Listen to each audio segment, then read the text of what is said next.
You ask Tiger to solve. This deals with linear equations with one unknown. The final result is x equals 1000. Let's solve it step by step. Simplify the expression. Expand the parentheses.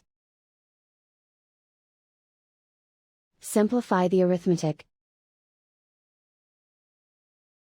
Group like terms.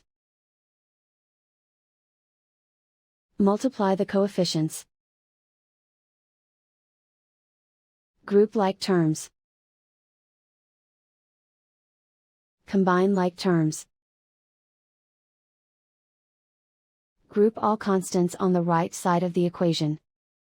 Subtract 600 from both sides.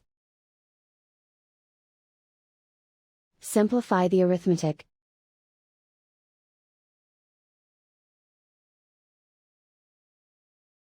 Isolate the x. Divide both sides by negative 0.06.